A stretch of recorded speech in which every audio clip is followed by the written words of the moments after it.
Hi everyone, I'm Anya Parampil. Thank you so much for tuning in to this episode of Red Lines. Next month, January, not only marks the start of 2020, but 1 year since the U.S. moved to recognize an unknown Venezuelan opposition lawmaker, Juan Guaidó, as president of the country. While Washington has since managed to convince around 50 of its allies to do the same, the vast majority of the world's 193 UN-recognized countries still view President Nicolás Maduro as Venezuela's legitimate leader. What's more, the amateur politician Guaidó has yet to gain control of any Venezuelan government ministry, its military, or its borders.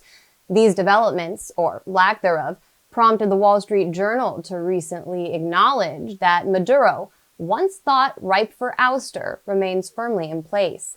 To reflect on U.S.-Venezuela policy, I sat down with Francisco Rodríguez, an academic, economist, and former advisor to Venezuelan presidential candidate Henri Falcón, who ran against Maduro in 2018. Rodríguez currently directs the Oil for Venezuela Foundation, which he founded earlier this year. Our in-depth discussion covers the current state of Venezuela's economy, the true character of the country's opposition, which isn't purely represented by Guaidó and his party, as well as the future of Citgo Petroleum, Venezuela's most valuable international asset.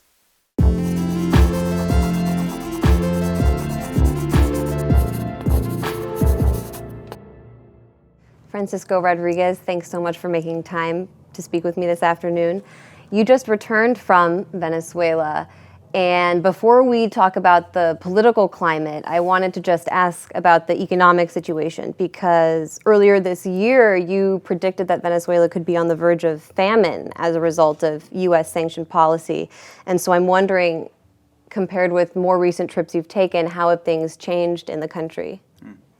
The economy has deteriorated significantly this year.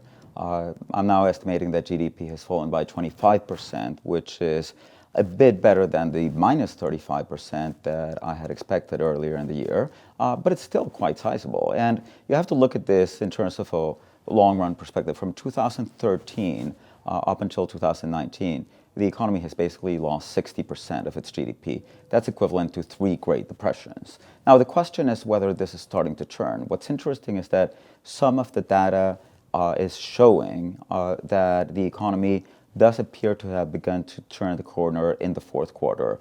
And I'm talking about sales indicators from the private sectors that pretty consistently tell a story where consumption is increasing. Now, what's driving this and why is it exactly that in this year of sanctions you finally do see a turning point towards the end has to do with a number of factors. It has to do with the fact that the government has essentially lifted price controls. They've liberalized the foreign exchange market, and those price controls were really contractionary. They were having a very negative effect on the economy. And then you have remittances. You have about 5 million persons who've left the country. They're sending money. Those are around $4 billion that go directly to consumption. And you may have also an unintended effect of the August sanctions that the U.S. imposed. When the U.S. imposed secondary sanctions on countries that were buying oil from Venezuela, one of the implications that that had is that the China National Petroleum Company stopped buying oil from PDVSA, and that oil was being used to pay Venezuelan debt with China. Now, Venezuela is now selling it to Chinese refineries, but which are different from CNPC via Rosneft, and is getting cash for them. So actually there's an interesting sense in which by allowing them to default, or actually allowing the Chinese essentially to say, we don't want to get paid for that, that last batch of sanctions may have actually given a bit more cash to the Maduro regime. There's also some evidence in the oil market data that although in August and September, with those secondary sanctions, oil sales dipped, now they've begun to recover. So all of it, I think that it tells you a story of an economy and also a government that is finally starting to find some of its ways around sanctions. Something very similar happened with Iran at the time of the Islamic Revolution. They got completely cut off from trade with the U.S. and with a lot of Europe. It had a very significant effect, but after that, gradually, they found their footing again. So it may be that we're starting to see that in Venezuela. Right, and this is happening at a time when U.S. sanctions are targeting not only Venezuela, but close to 24 other countries. So there's this huge push to find alternatives to the U.S.-dominated financial system, which I would assume helps in what you're discussing. A recent poll found that Guaido's approval rating is at an all-time low, at about 38.9%. I was joking earlier that it means now more people disapprove of Guaido than even knew he existed at this time last year. Based on your recent visit, what would you say is driving his unpopularity right now? I mean, first of all, there's a lot of dissatisfaction among Venezuelan opposition supporters and the population at large. Maduro continues to be very unpopular. Maduro's approval rating is at 13%, so people want him out. The majority of Venezuelans want him out, but the opposition's message has been focused essentially on the idea that the only thing that's important in Venezuela is driving Maduro from power. And I'm not even going to dispute whether that's right or not, but that has political effects. I mean, if your voters believe in you because you promise that you're going to achieve Maduro's ouster and you're not able to do it, then they are going to be dissatisfied and they are going to be disillusioned. So I think that that's what's happening to a lot of opposition voters. But I think that we also have to go back to 2018 and understand that Guaido is essentially the culmination of a strategy, which was a strategy of boycotting the 2018 presidential elections and therefore delegitimizing Maduro's second term in office and invoking the assistance of the international community and perhaps even the military intervention. So this idea was very deeply ingrained among a lot of opposition supporters. If we boycott, then we're going to get a lot of international support, and that's going to allow us to drive Maduro from power. And 2019 was when they were putting that into effect. You know, you're swearing in a new president. He's recognized by more than 50 countries.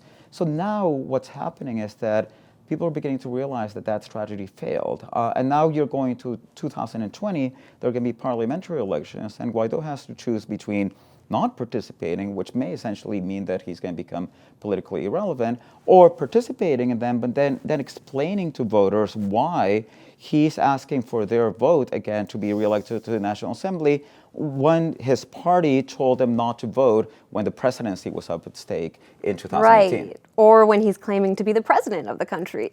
Well, I mean, that's a potential strategy that I think that he's going to follow, which is that of trying to paint the 2020 parliamentary elections as a presidential election, as a choice between him and Maduro, and getting voters to confirm him as president or as interim president. But again, I think that that's going to be an uphill battle because just 2 years ago, you told voters, don't vote. There's a presidential election. I mean, there was an event in which you could have driven Maduro from power. The opposition could have basically run any candidate. I mean, Henri Falcón ran, but because parties like Voluntad Popular, Primera Justicia, Un Nuevo Tiempo, and Acción Democrática didn't run their candidates, Guaidó could have been candidate. I mean, he was, you know, he's not disqualified from office for any reason, but they decided not to run a candidate, and that's what's difficult. I think that really what the opposition should do is basically admit that it was wrong in boycotting the 2018 elections, be straightforward with voters, tell them that, and then try to restart an electoral route. But of course, that's going to mean that a lot of the opposition leaders who told voters that they had to follow that strategy, they're going to have to take the blame. And I think that many of them just simply don't want to do that. And you were an advisor to Henri Falcón when he ran in 2018, right? That's correct. I was an advisor. I was his policy director. We built his campaign platform.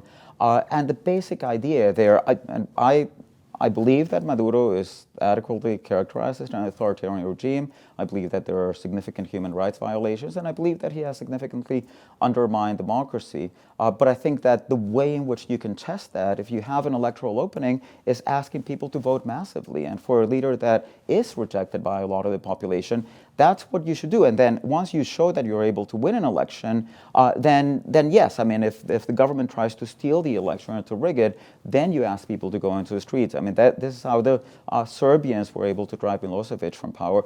This is how the Chileans did in terms of driving Pinochet from power. So, but the strategy of boycott just makes no sense. I mean, it's basically a strategy which is saying we're going to confront Maduro not at the voting booth, but we're going to confront him at the level of street protest because somehow we think that we're more powerful there. And I think it's wrong. But I also do think that it reflects the fact that the opposition at that time didn't want to accept electoral competition because they knew that, and I'm talking about the mainstream opposition, the parties that boycotted the 2018 elections, because they knew that respecting those elections meant that if they won, they would have to coexist with the Supreme Court and with other institutions that had been appointed during Chavismo. Now, in principle, this is what should happen. Right? This is the way that democracy works. You win the executive branch, you don't win the judiciary, you don't win those other branches.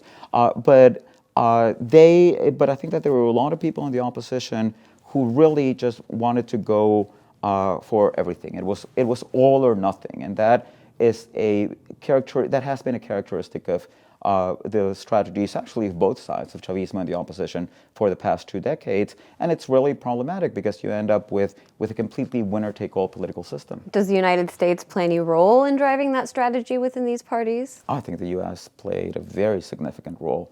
I think that the opposition didn't go to the 2018 elections, the mainstream opposition, essentially because of U.S. pressure. In fact, there was an agreement in February of 2018 that was ready to be signed around new electoral rules. It was brokered in the Dominican Republic peace talks, and most of the opposition agreed with signing it, and then they backtracked in the end because of very strong pressure from the U.S. Even after that, because after that agreement was not signed, there was still the open discussion of whether they were going to participate in the elections or not. Because it's one thing, participating in an election doesn't mean that you're validating the rules. It just means that you're accepting that you're going to compete against the regime there. And at that moment, there was very explicit pressure on the candidates and on the parties from the U.S.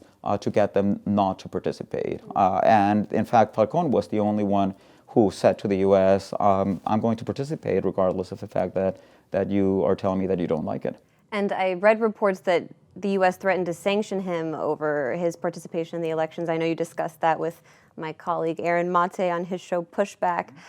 It seems as though there are some splits now forming or contradictions intensifying within the opposition now after an Armando Info report accused some opposition lawmakers of colluding with a Venezuelan businessman to essentially clear him of wrongdoing during a National Assembly investigation. Explain this for the U.S. audience. What happened there? Well, it's very complicated. The National Assembly has an oversight commission, and the oversight commission is supposed to investigate wrongdoing. Now, what's been happening during the past few years is that sometimes it opens up investigations, and those investigations are closed because of lack of evidence.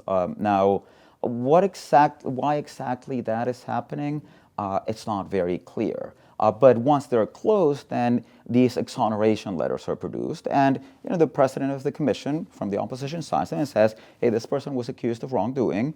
No proof was shown, so therefore we close the investigation."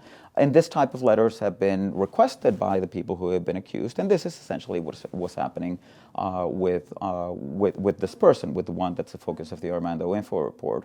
But there are really a lot of questions about all of that procedure because what did these legislators do that was apparently wrong? Well, apparently, according to the Armando Info report, they lied about this businessman having been cleared. They wrote a letter to the Colombian Prosecutor General's office and to the U.S. Treasury Department telling them that this businessman had been exonerated, despite the fact that he had not been exonerated or that there's no record in the Oversight Commission. Now, if Venezuela's National Assembly was simply a place where you could get online and see all of the records of the meetings and everything, then this would be very clear. But there's a lot of confusion as to what's going on in that Oversight Commission. There's also another letter from the president of the commission, who was not implicated in the Armando Info story, essentially exonerating another businessman, which he claims it's false. He claims it's not in the commission records. But again, it's very hard to get at these records. Why aren't there official government records of these things? Well, that's a good question. I mean, there's a huge problem of transparency right now. There's always been one in the way in which Chavez and Maduro have run the country, but there's also that problem at the level of the opposition at the National Assembly. It's not easy to get the official records of committee meetings. I mean, for example, to talk about the budget, this is really interesting because you ran essentially the equivalent of the Congressional Budget Office I in ran it Venezuela. between 2000 and 2004. It's a nonpartisan office. I was elected by unanimity of the National Assembly, that is with the votes of the government and of the opposition, and I was there for 4 years. And according to the Venezuelan constitution, the government has to present the budget to the National Assembly on October 15th. So what has happened on the side of Chavismo is that Maduro didn't present it to the National Assembly because they argued that the National Assembly is in contempt, and finally they took it to the Constitutional Convention, to the Asamblea Nacional Constituyente. Now, on the side of Guaidó, he has not presented a budget, and this is actually quite striking because he is the president according to his interpretation and the interpretation of more than 50 countries that recognize him. So is this government and the National Assembly. And the National Assembly. So is this government operating without a budget? It's not clear. And how do they fund the expenditures? USAID, apparently. Some of the humanitarian aid money is right, but according to Venezuelan law, if USAID is going to fund operating expenditures of the Venezuelan government, then it has to donate money to the Venezuelan government. That has to go under the budget. So the reason why you get a lot of these corruption scandals is that you have absolutely no oversight mechanisms. You have no Comptroller General. You don't even have a Supreme Court. The National Assembly doesn't recognize any of the Supreme Courts. And believe me, we have a lot to choose from. We even have three the Supreme Courts. No, now we have three Court. Supreme Courts in Venezuela because the opposition Supreme Court split. The National Assembly doesn't recognize any of them. And my concern with you have this, one in exile, right? Even an exile. No, you have Supreme two in Court? exile now. The one in exile split, and you have the one in Caracas. And my concern with this is that when you have a government that doesn't have transparency regarding its actions, then it is a breeding ground for corruption. I don't care how honest the people who are involved are in, because corruption is really an issue of incentives. And this was the problem with Chavez. Chavez created a lot of off-budget funds without oversight of Congress or of anybody, and there was massive corruption. And the opposition, to a certain extent, it's borrowing from Chavez's playbook. They believe that there should be no transparency because they're fighting this death to the finish, and they don't want people to know what they're doing with the money. But then in the end, if you have that type of decision-making structure, first of all, there are going to be opportunities for corruption. And second of all, you're not showing to Venezuelans in what sense you're any different from Chavismo.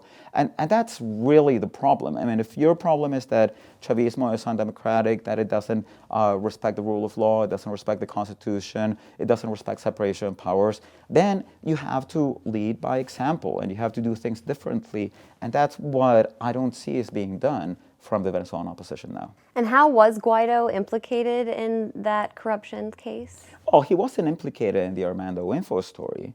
However, Guaidó was a former president of the Oversight Commission, and there are also letters from Guaidó exonerating businessmen who had been accused of wrongdoing. Now, again, I'm not going to make any statement as to whether he was implicated in wrongdoing or not, because the procedure actually doesn't seem to me that there's anything necessarily wrong with it. If an investigation is opened and whoever introduced the accusation doesn't show enough proof, then the commission can close it and that person has been exonerated. I mean, that seems to me a reasonable way of proceeding. But what's really striking is that these opposition legislators are being accused of doing something which is very similar to something that Guaidó would at least appear to have done on the face of it.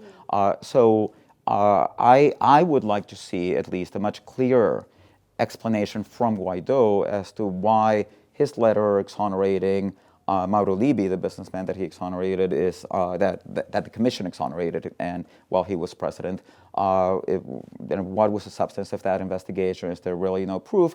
And how that is different from the Armando Info case. And I think that Until that is approached in a transparent way, then there are a lot of Venezuelans who are going to have doubts about it. Mm-hmm. This is this individual who was later sanctioned by the United States. No, that's a different one. That's a different one. I mean, there are several cases, but there's one of them is Mauro Libi, who was investigated in 2016, and he was cleared according to the commission, according to a letter issued by Guaidó. Then there's another one who's Alex Saab, who was, according to a letter that has circulated, was investigated, was exonerated. And the problem is that after being exonerated, he was sanctioned by the U.S. And that's the letter whose its authenticity is being disputed. The chairman of the Oversight Commission at that time says, no, that letter is false. We never exonerated him. So there are a lot of doubts there. So the other thing that I've suggested here is that if the opposition really wants to clear this up, what they should do is that they should ask for international assistance in leading a transparent investigation. So the United Nations did this in Guatemala when it created the CICIG. And now there's a mess with the CICIG, but it's because the CICIG really went deep into some cases and it really investigated corruption. So why not have an international investigation led by an authority like the UN that considers allegations of corruption during this period, and that really gives Venezuelans guarantee that everybody's being investigated fairly.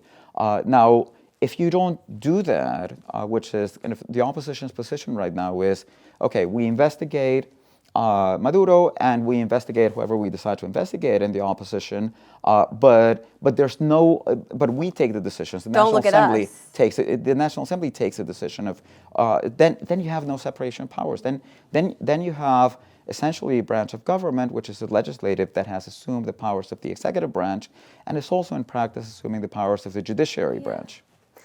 Something I think would be useful, again, for the U.S. audience to hear from you is an explanation of what is the Venezuelan opposition, because obviously in the U.S. we only ever hear about Guaidó or people like Leopoldo Lopez and his party, Voluntad Popular, or perhaps maybe Primera Justicia here and there, Maria Corina. But these people don't necessarily represent the majority of the Venezuelan opposition, even in the opposition-held National Assembly. So what is that picture exactly? Okay, well, it's a complex picture. There are a lot of parties. There is an opposition coalition known right now as the G4, for lack of a better name. It used to be known as the Democratic Unity Roundtable, and then that name was associated to a lot of political failures, so they've ditched that name. But it basically, now it's called G4 because it groups four parties, which are the largest parties in terms of National Assembly representation. And they are also the parties that boycotted the 2018 elections. Now, you also have a more hardline faction whose main leader is Maria Corina Machado. You also have others like Antonio Ledesma and Diego Arria. And they actually believe that Guaidó has been too weak on Maduro and that Guaidó should have pushed for an external military intervention and should have explicitly asked the U.S. to intervene militarily. And then you have another group, which is the group of Henri Falcón and Timoteo Zambrano. And this group is now involved in some talks in what's called the Dialogue Initiative with the Maduro government, and that's been very strongly criticized by the mainstream opposition. Now, this group is also small in terms of the number of legislators that they have. They have around 8 legislators, but it's very difficult here. I mean, since the last parliamentary election that we had was in 2015, it's very difficult to understand how representative these parties are. Guaidó, according to most opinion surveys, is the most popular leader in the opposition. Maria Corina Machado also has significant support from a hardline group of followers. But Falcón also has significant support. And in fact, in the most recent elections, Falcón got 2 million votes, and Javier Bertucci, another candidate and evangelical pastor, got 1 million votes. I mean, that is, in terms of registered voters, you're talking about 15% of registered voters that voted for these two candidates. And in a kind of normal turnout election, you're talking about more than 30% of the vote. say, with a 50% turnout election. So in any country in the world, a group that represented 15% of the electorate and maybe up to 30% in some elections would be deemed a very significant political force.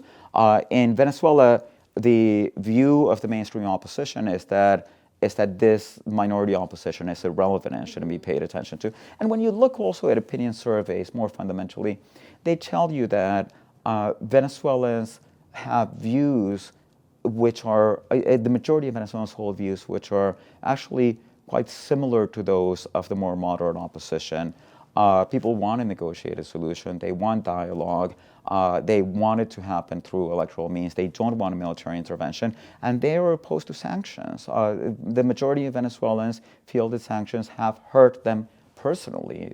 So in that sense, if we're also talking about representativeness, there are many ways in which you can read this. And if you have leaders that are defending policies such as sanctions that only has the support of 20, 30% of the population, then how different does that make them from Maduro, who also has the support of some 20, 30% of the population, or at least of Maduro's party?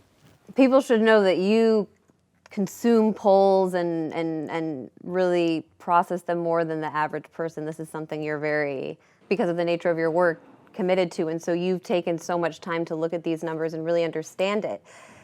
If the U.S. didn't interfere in Venezuelan politics and support what you call and describe as the mainstream opposition, how different would the political scene in Venezuela look?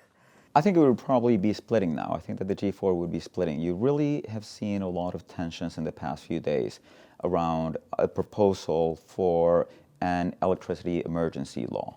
And this is a law that was negotiated between Chavista legislators and opposition legislators. And the idea is to deal with the country's electricity crisis.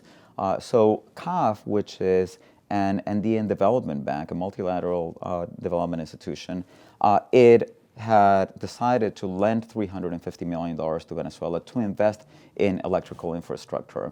And the condition that the opposition had put is that Maduro shouldn't be able to control those resources. The resources would go directly to account where all of the procurement would be carried out by the United Nations Development Program. So yes, I mean, the works would get built, but Maduro wouldn't have a chance to touch the money. There was agreement among the parties involved in that negotiation. This was actually very important to Un Nuevo Tiempo.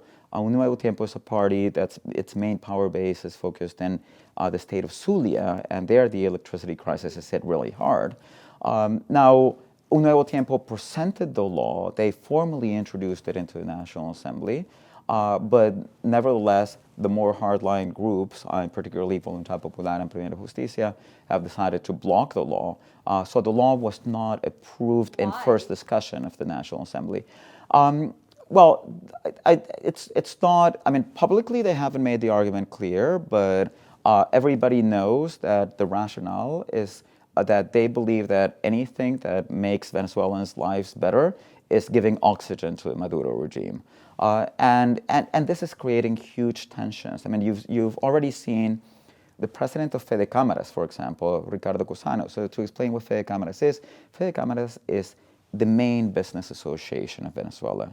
And Fede Cámaras has been pretty much firmly opposition controlled over the past 20 years. So much so that when there was a coup attempt against Chavez in 2002, the president who took up power at that moment was the president of Fede Cámaras, Pedro Carmona. Now, the president of Fede Cámaras now... It's like the Chamber of Commerce? It is, no? Well, but it's not just commerce. It's commerce and industry. It is the Federation of Chambers, which groups all relevant economic sectors.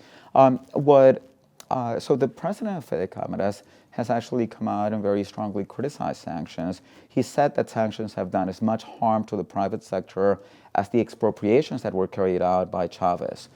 So it's very much, it's a criticism of Chavez's economic policies, but it's also a criticism of sanctions policy and of the mainstream opposition. So there are significant tensions around this idea, around the idea that you just simply have to make Venezuelans' life worse, because if you really lead the economy into a disaster, then people are going to get angry and overthrow Maduro. But that's the idea that the Trump administration has been pushing, and since the Trump administration has been giving this firm support to Voluntad Popular and Primera Justicia, then they are still calling the shots. In this very theme, I quoted you in an article I published over the summer, and you discussed how it's difficult for people in the opposition to ask for things like transparency, or to perhaps have the Guaido, for lack of a better term, I always say shadow puppet regime, but people can say what they want, for them to follow proper government procedure, or even if they just raise questions and criticize Guaido and his group at all, even if you're from the opposition making those claims, you'll get called out as a Maduro apologist. Is that changing at all as time goes on? Do you feel like people in the opposition are going to be more willing to denounce sanctions and maybe even work with the government to end sanctions? Well, it's very complicated. I mean, first, let me make clear, and precisely as you characterize the Guaido government in the way in which you characterize it, that in my view, Guaido is the legitimate president of Venezuela.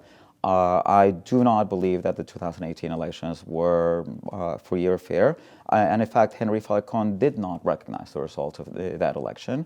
And Henri Falcón's party has been firmly in support of Guaido as the legitimate interim president. And in fact, I do believe that the constitutional procedure that applies is that when the president is absent before the start of the term, as happened with Maduro, then the president of the National Assembly should take over. And in that sense, I support Guaido. At this time, is his term constitutionally valid? Well, so that is a complex constitutional question. I believe that this was correctly interpreted in January at the moment of his swearing in. Then the Constitution says that he has 30 days to call an election. There's an argument which they're making, which to me seems reasonable, which is that he really doesn't have the power to call an election in Venezuela. So what do you do when you can't apply the Constitution? And there has been a roadmap that the National Assembly laid out in which it basically said, okay, we're going to try to reestablish the functioning of the Constitution in compliance with the Constitution in such a way, and that means that while we are reestablishing it, then we can't call elections. We'll call elections when there are conditions. Again, I mean, to me, all of this seems reasonable, and I support it. My criticism is that I believe that the Guaido government should, number one, be run with all the transparency possible. I don't believe that there is any reason why the interim government should be hiding from Venezuelans what it is that it's spending the money on. They are a government, and therefore they're funded in some way, and Venezuelans have a right to know. I also believe that it should recognize the judiciary. There are relevant questions about whether the judiciary in Caracas is legally constituted, but it should at least recognize a judiciary. And I do believe that it needs to subject itself to other oversight institutions. And if you can't create oversight institutions in Venezuela, well, then call international bodies to service them. So my question is more about the way in which they're conducting government and the way in which I think that they're imitating the errors, the mistakes, and the shortcomings of the Chavez and Maduro governments, and end up looking somewhat like Chavez and Maduro. Now, criticism, when this type of criticism is levied in Venezuela, it is quite complex, and for understandable reasons, because it's a very polarized country, so people don't know if when you're criticizing Guaido, then it's that you're taking the government's side or that you're playing the government's game. But at some moment, we have to stand back and reassess whether this is working, and I think that this is a good moment to reassess it. Venezuela is no closer to a democratic solution now than it was on January 5th when Guaido was sworn in. And actually, I think that it would have been a lot closer if the opposition had decided to contest Maduro in the 2018 presidential elections. So at some moment you have to have, even for the good of Guaido and for the good of the Venezuelan opposition and of the Venezuelan people, you have to have an open discussion about strategy. And that means that we cannot allow ourselves to be blackmailed so that everybody or anybody who criticizes Guaido's strategy is therefore taking the government's side. Actually, I think that the strategy of boycotting elections, the strategy of telling Venezuelans that a military intervention was possible when it was not possible, and it would have been good for Venezuela anyway, it would have been horrendous. I think that all of these are mistakes that need to be assessed, and I think that the people who have been pushing for those strategies, like the hardliners now that are saying that Guaido has to explicitly ask Trump for a military intervention, I think they're the ones who are playing Maduro's game. They're the real collaborationists. They're doing exactly what Maduro wants them to do. And it's even more absurd when you have people openly opposing something like an electricity improvement in electricity for people in the country, or sanctions. Right. So that brings us to another level. There should be basic principles in politics, and one of the principles is that in the political rules of engagement and confrontation, people should be protected. You should never target civilians. You should never target people. It's against international law. It is against international law. If it were a war, it would be covered by war crimes legislation. The only reason that it's not is that in Venezuela there's no explicit armed conflict. And there's a real ethical issue here. I mean, if you're really thinking we have to make Venezuelans' lives more difficult, we have to deepen the humanitarian crisis, because that's the way in which Maduro is going to leave office, then essentially, I mean, this is no more than economic carpet bombing of the Venezuelan economy, and I believe that that has to be denounced. Something else I've been focused on, and I know you have been as well, is the status of Citgo, the U.S. arm of the Venezuelan state-owned oil company, PDVSA. The U.S. Treasury stepped in with an 11th hour life vest, essentially, this past October to prevent the company from being liquidated in order to pay back creditors who have been promised 50.1% of the company in exchange for some money. What's the latest, though? Because there have been several developments since then, and where do you see this playing out?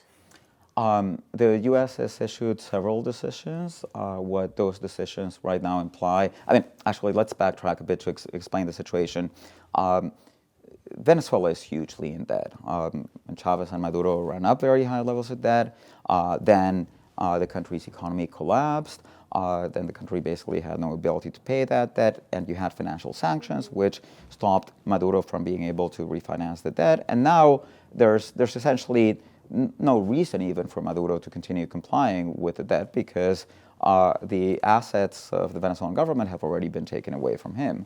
Of course, what that means is that Guaido does have an incentive to try to protect these assets, but he doesn't have the revenue generating capacity. He may have control of some liquid assets here in the U.S., or he does have control of them, but the main, the country's oil industry is under the control of Maduro. So that means that Guaido does not have the capacity to pay all creditors. And there's the question then of what the U.S. should do. Should it let creditors enforce their rights and say, okay, well, this country borrowed from me, it can't pay me, so I have a right to seize its assets, or should it protect the assets? From the standpoint of Venezuelans, it's very clear that it would be best if the U.S. or the international community protected those assets. The recommendation that I made earlier in the year is that this issue should be taken to the UN Security Council. The UN Security Council, there's precedent. They took a decision in the case of Iraq, also protecting Iraqi assets from attachment right after the fall of the Saddam Hussein regime. However, that did not happen. Neither side, neither Maduro nor Guaido, decided to take it to the UN. Guaido decided to focus on the U.S. And the U.S. policies there, it's not, they have stopped creditors from enforcing some of their claims up until now, but it's not clear how much more they're going to do or they're willing to do. And there is still one claim in which there is a valid license to enforce, which is the claim of some bondholders that have a bond that's backed by 50.1% of Citgo holding shares. That license has been suspended until January 22nd. So is the Trump administration going to renew it on January 22nd or not? Well, it gets even more complicated because Guaidó has now said that that bond was illegally issued. Right. And But they did make one payment on that debt. They made one payment. Previously. They made a coupon payment, Guaidó. But now he says that the bond was illegally issued. He's taking that to court. There's been an agreement at the court between both sides to essentially not take any action until the court has had time to resolve the matter, which is estimated to be a 6-month timeline. So in principle, in 6 months, we could have a court decision. And if the court rules against Venezuela, which in this case is the Guaidó government, or Venezuela is represented by Guaidó, then creditors would have a right to seize. Is the U.S. then going to step in after there is a court decision validating their claim and say, no, we're going to stop this from happening? I'm not sure. I mean, it's been very, very unclear. It seems that the Trump administration is torn between it's wanting to defend Guaidó and it's knowing that losing Guaidó would be losing Citgo would be a political disaster for Guaidó.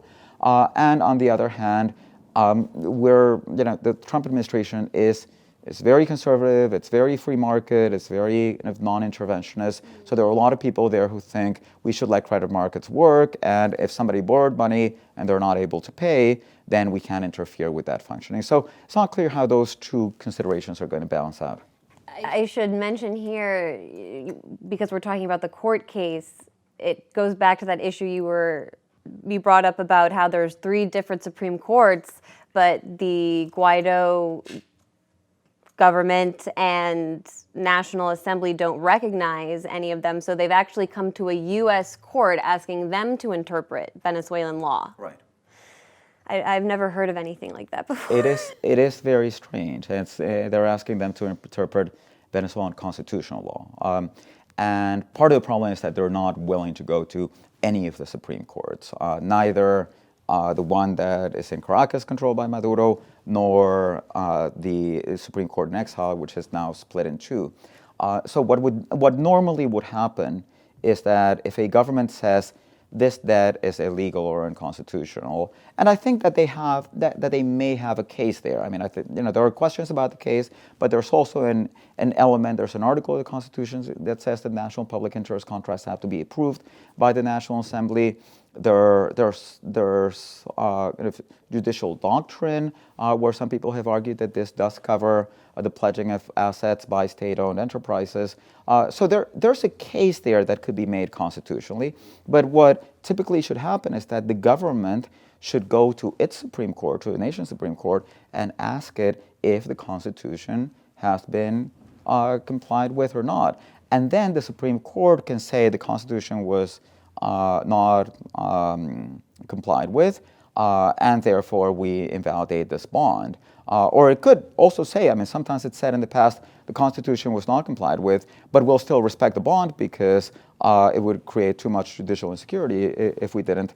And then if you have a local Supreme Court decision, a Venezuelan Supreme Court decision, effectively invalidating the bond, then you go to a New York court and say, the laws of my country and the courts of my country have decided that this claim is illegal. Since the Venezuelan National Assembly doesn't want to, because it doesn't recognize any of these courts, it is basically saying that through its own decision, it's decided not to recognize the validity of the bond. But the legislative branch can't really do that. Do you buy the argument that the debt is illegal?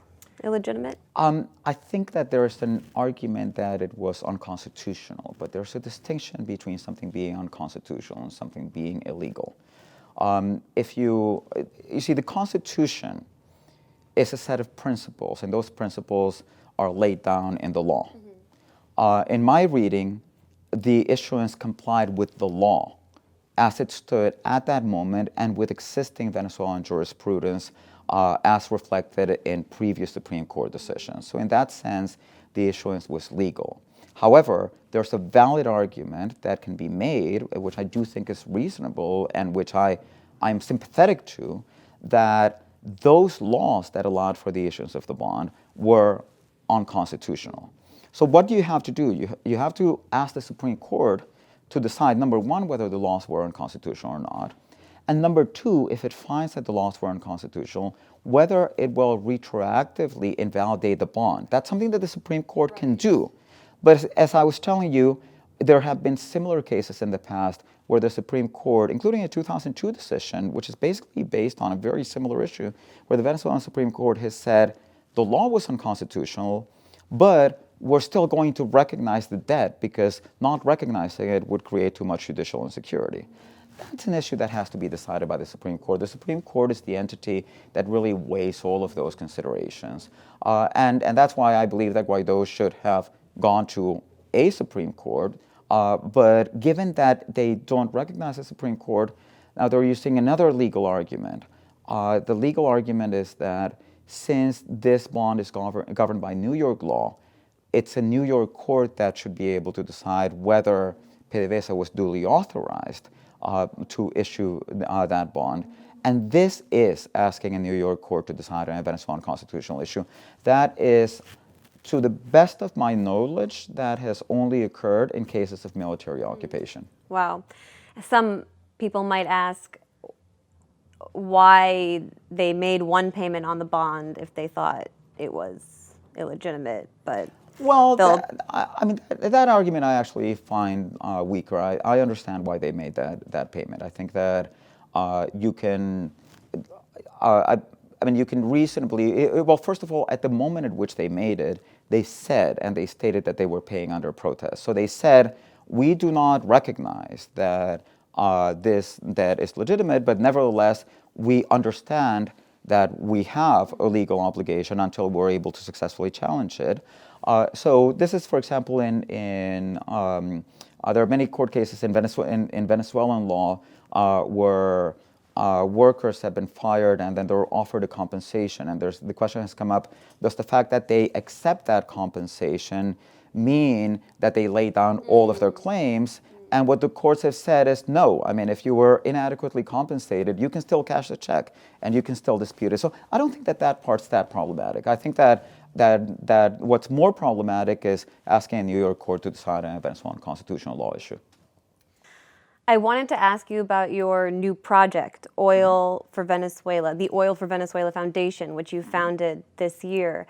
What is your goal in launching this initiative, and why did you decide, someone who has a very well-established career, to dedicate your work to this cause now? Well, I've devoted actually quite a lot of my life to public service in one way or another. And the fact that I was until recently working in financial markets, to a certain extent in my career, it's an anomaly. I've been in academia, I've been in international organizations. I was the head of research of the United Nations Development Program's Human Development Report. I have served as chief economist of the Venezuelan Economic Advisory Office, the Venezuelan Congressional Budget Office. And a lot of my career has also been as an academic economist, writing about the Venezuelan economy.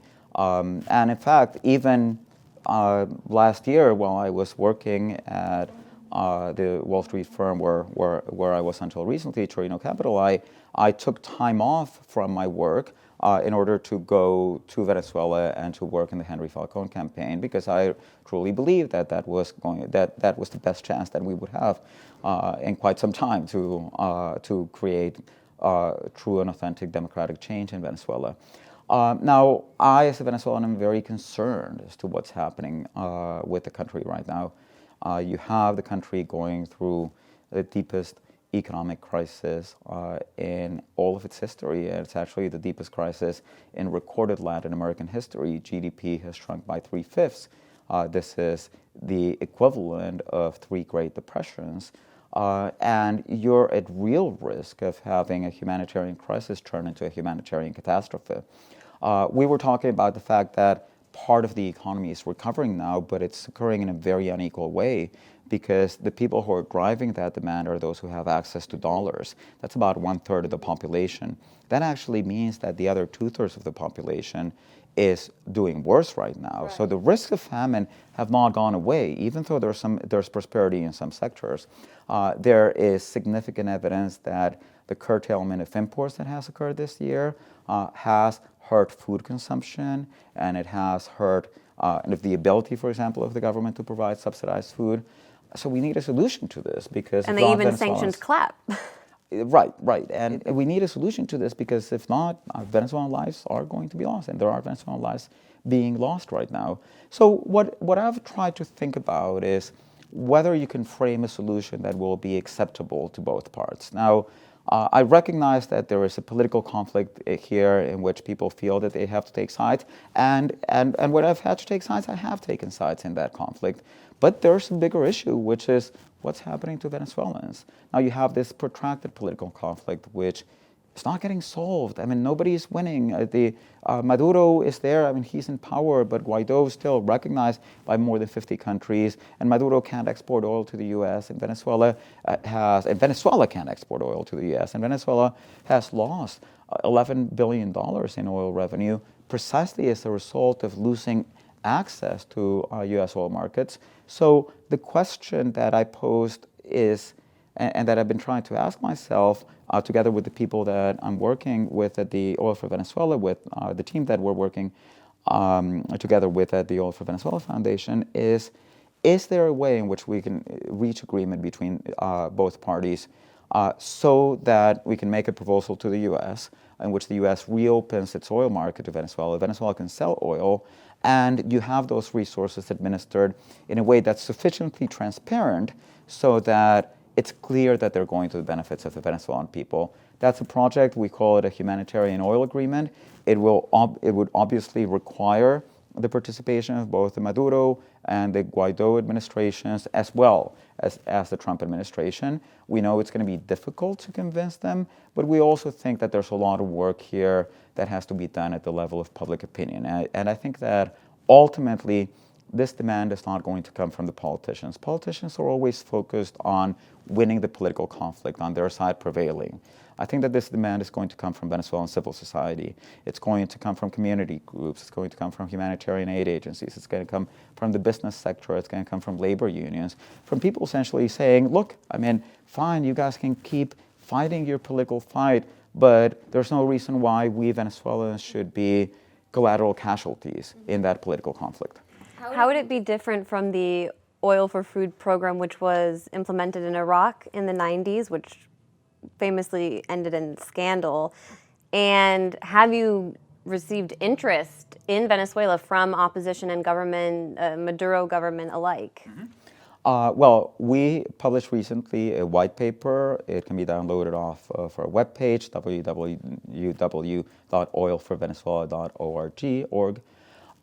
The paper specifies how it is that we have framed it so as not to make the same mistakes of the Iraq program.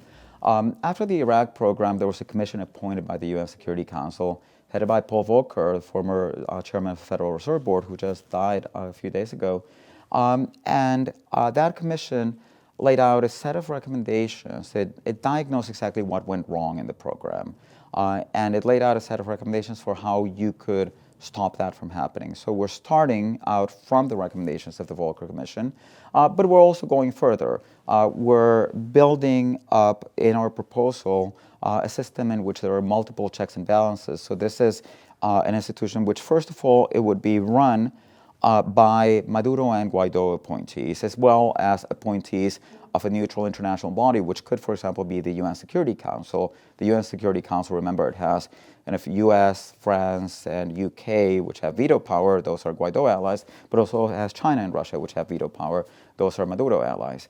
So we have an impartial body that is appointed by consensus among the parties, and that body actually operates all of the process from the moment of oil sales. This was a problem in the Iraqi program.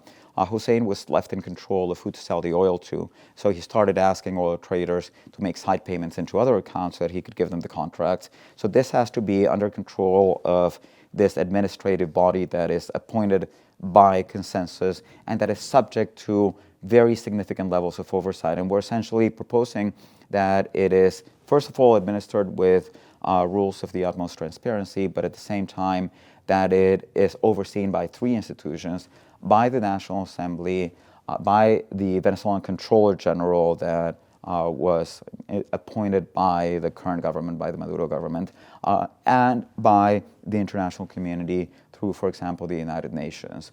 And we've also designed a mechanism where when the food comes into the country, be it food, be it medicines, any type of essentials, they will be distributed among the population in a very transparent way, in a completely depoliticized way. And is there interest? Oh, yes. I mean, we have had conversations with people both in the Maduro administration and in the Guaidó administration and in the Trump administration, and I believe that they're looking at it very carefully. There is ultimately a moment at which they have to sit down and negotiate. I mean, there are details. We have laid out a roadmap of how we would suggest, based on the know-how of the Volcker report and on the literature on social interventions that has arisen over the course of the past decades, how you should construct this program. This is our contribution to the policy debate. Now it's up to stakeholders in Venezuela, both the two political groups, as well as civil society more broadly, to discuss it and to define a way to implement it. Mm-hmm.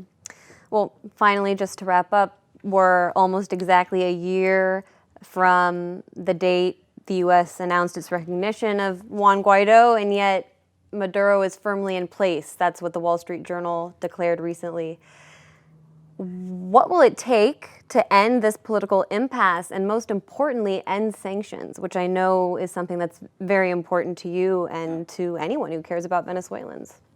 In Venezuela, you have a very polarized society in which there are two groups, and these groups basically can't coexist with each other. And one of these groups, which is Chavismo, is now a minority, but it's been a majority in the past. And you have a political system which is essentially a winner-take-all political system. It's a political system that gives huge amounts of power to the presidency. It essentially allows the presidency to impose itself over other branches of government, and also to control all of the budget, all of the country's oil revenues. And in that type of political systems, those who reach power don't want to leave power, and those who are not in power want to do everything possible to get into power. So this type of systems end up being very volatile and can lead to significant conflict. To a certain extent, Venezuela in that sense is almost, it's very similar to other countries where there are very deep ethnic divisions and where there are ethnic minorities, and sometimes those ethnic minorities are in power or out of power. And the distance between Chavistas and people who support the opposition is partly in terms of social class, but also in terms of worldview and in terms of how they view each other, similar to that which has led to confrontations among ethnic groups. So I think that we have to try to achieve a peaceful resolution in Venezuela, and that has to be a resolution in which there is coexistence between both parts. Now, in order to do that, we have to have negotiation. We have to have mutual agreement on our way out. And that means that we have to get rid of this winner-take-all political system and create a system in which whoever loses the political contest counts with enough guarantees that they will not be politically persecuted.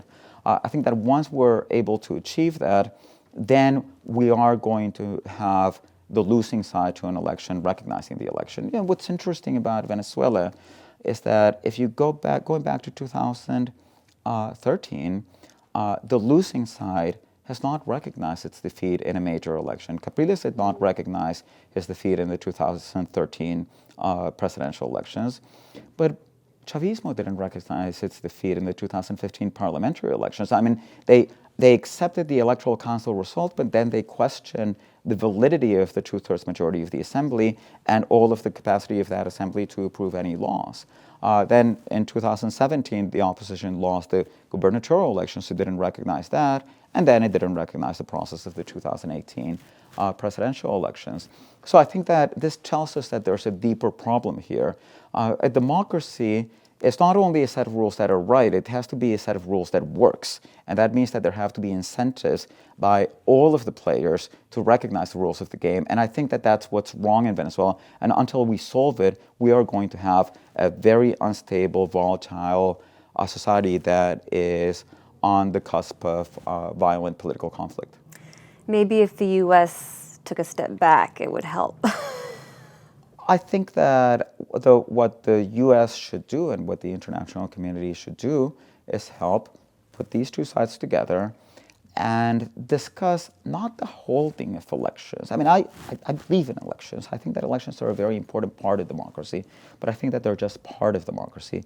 And if you have elections without the other components of democracy, for example, if you have election without separation of powers, then that's not really a democracy. It's more like an electoral autocracy or an electoral dictatorship.